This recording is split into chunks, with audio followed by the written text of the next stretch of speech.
Morning, welcome to my Tire Side Chat. Take two. My first video got interrupted. I was about 5 minutes into it as well. That's annoying. So I'll try to summarize.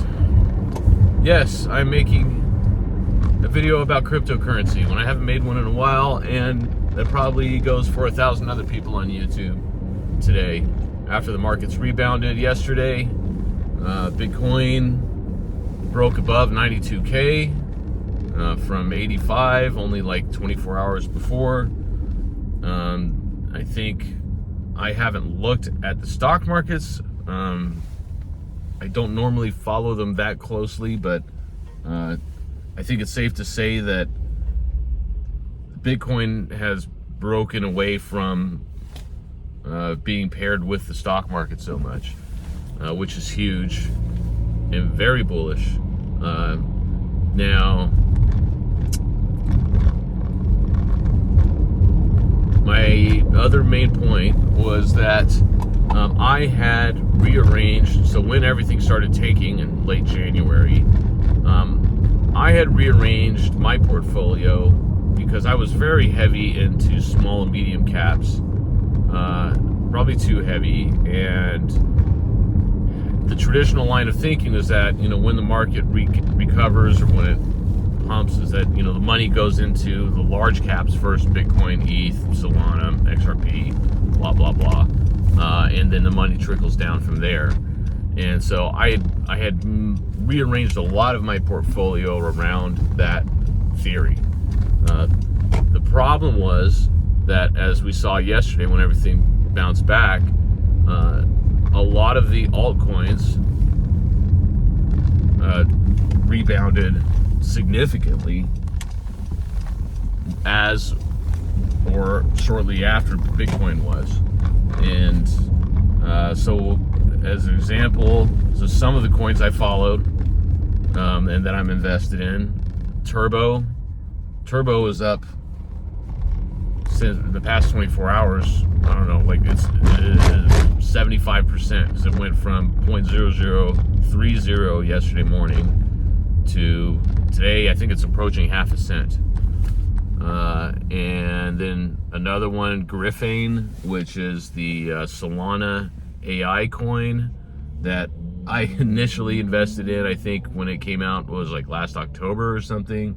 I had allocated 1 or 2% of my portfolio to it because it seemed like it was something promising when it was at 3 or 5 cents, and it skyrocketed up. By December, it was over 50 cents. It was like 55 cents, and then by the end of January, it's back down to like 8 cents. And at that point, I was like, screw it. I'm just gonna hold it.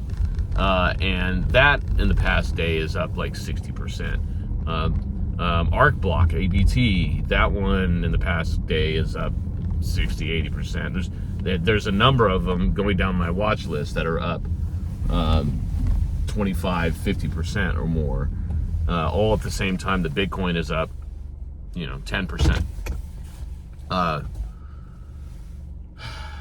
So I don't know if people expected things to happen. I didn't expect things to happen like that. Maybe I kind of had a gut feeling, but I was trying to do the smart thing and plan according to how you might expect things to go. But nobody knows, and these things are impossible to predict. But I think everyone was just kind of waiting on the sidelines to get some sort of confirmation that yes, the bull run is still on. And then as soon as they did, then I'm gonna hop back into my altcoins, just as it was. And even like, a lot of the meme coins that we thought were dead, and that was the other reason why I rearranged things. Is there were other analysts that were saying, memes are dead, but that's come and gone. The meme craze that we saw the past 6 months, up to January, and then a lot of those memes lost 80-90% of their value. Pump.fun lost a ton of, was like almost dead. I don't know where that is now at this point, now that I mention it. So like, even some of the ones, like I had bought like some Pudgy Penguins and Moondang, and it had gone down so much. At that point I was like, well, I've already lost like 90% on that. Again, it wasn't a significant part of my portfolio, but it was like I already lost 90% of that. It's only worth like a few $100 now. Why sell it? I may as well just hold it, and if it comes back, then great. If not, then it's already basically gone. So, but even some of those were up 50%, 75% this morning. Or throughout yesterday and at various times. So that's kind of what we find ourselves in. So I had to like spend time last night and this morning really sitting down and reassessing things, and making sure that I'm at a place where I want to be, assuming that it seems like we may at least get a bullish rest of April through probably May and maybe even into June, before the summer hits, and before Trump's tariffs, the 90-day pause he put on the tariffs expires, and depending on what else goes on there, I mean, anything could happen.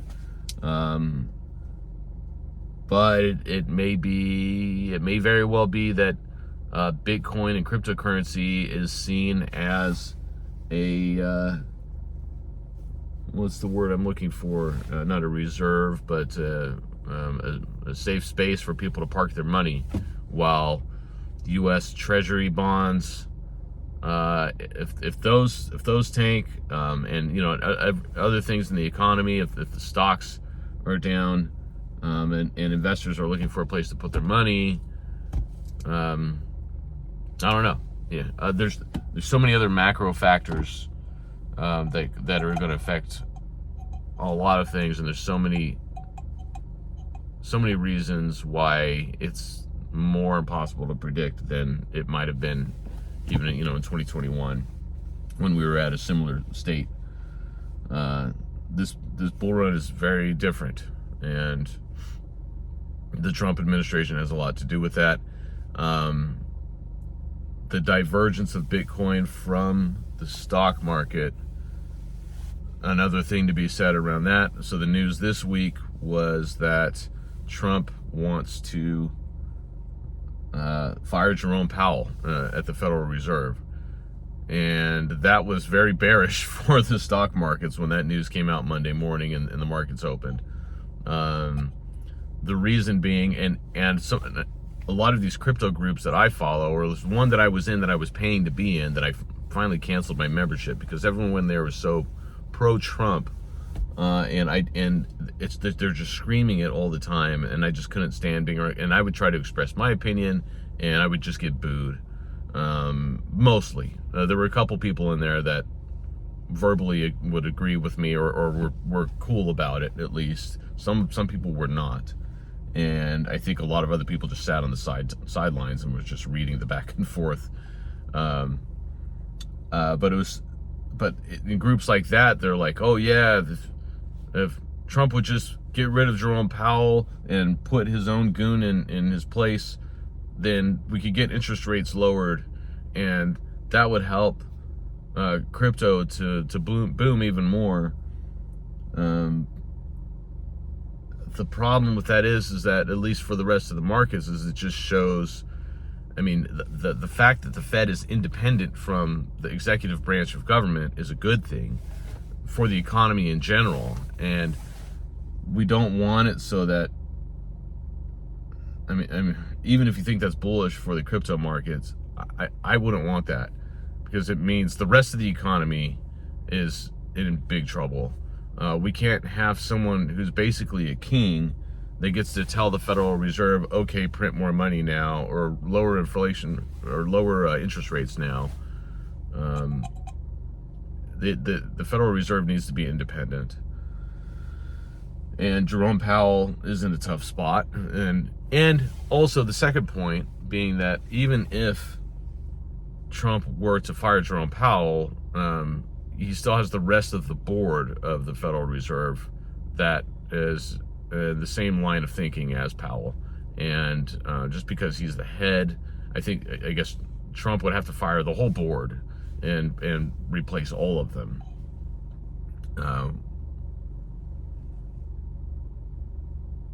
Hopefully that doesn't happen. I'm hoping that doesn't happen, because I mean, now we're getting over into just politics, but unfortunately right now politics it always has been that politics and cryptocurrency are intermingled, but even more so at this point that we find ourselves in.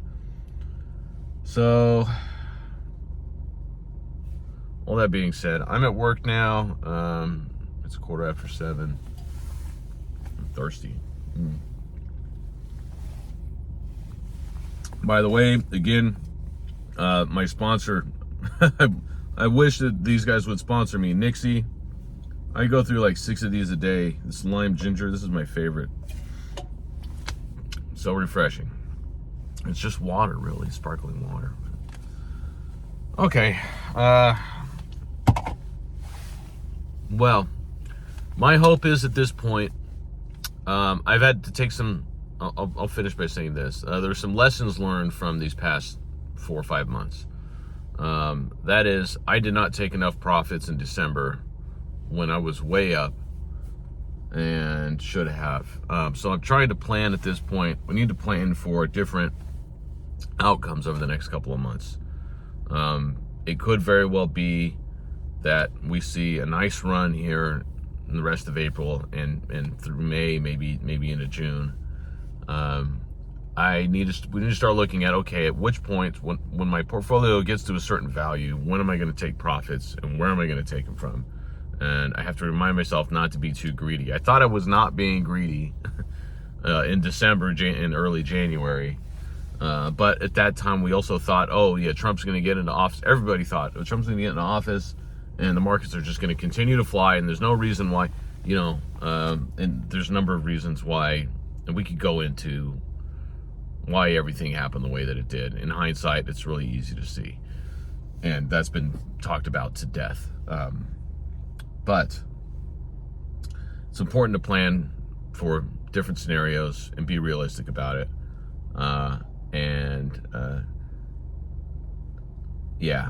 Need to look at, what are your financial goals?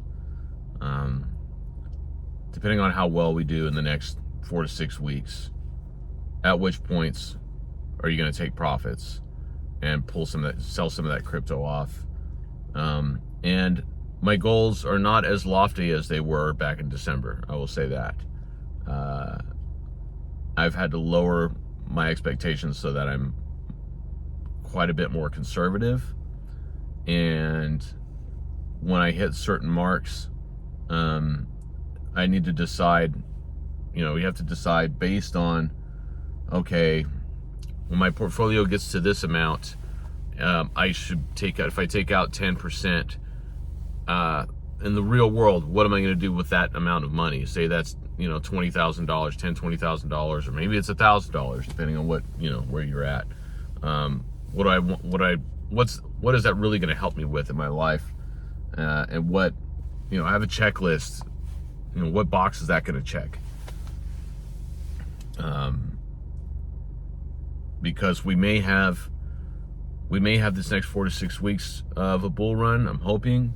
And then we may wind up with a summer that's kind of flat again. Maybe things go back down. Maybe things plummet, after that. And maybe that's all that we'll see for a couple of years. We have to consider that as a potential possibility. Maybe that's all we'll see. Or maybe it'll be flat for the summer, or it'll go down, and then in the fall and the winter again, we'll see another massive run. And this will be like a regular kind of bull run where it lasts a year to a year and a half. And we have until early 2026, the spring of 2026 to really take gains. I mean, the last bull run we had ended in December in the winter, and then that was it, pretty much. Going back before that, I'd have to go back and double check, but all that being said, I think that's kind of my plan, is I want to see, assuming that May goes really well, how much I'm going to cash out by the end of May, and then actually take profits and use that, how I'm going to use that money to benefit my life in the real world, and how much I want to leave in the market to sit out over the summer. and think about the fact that it could go either way from there.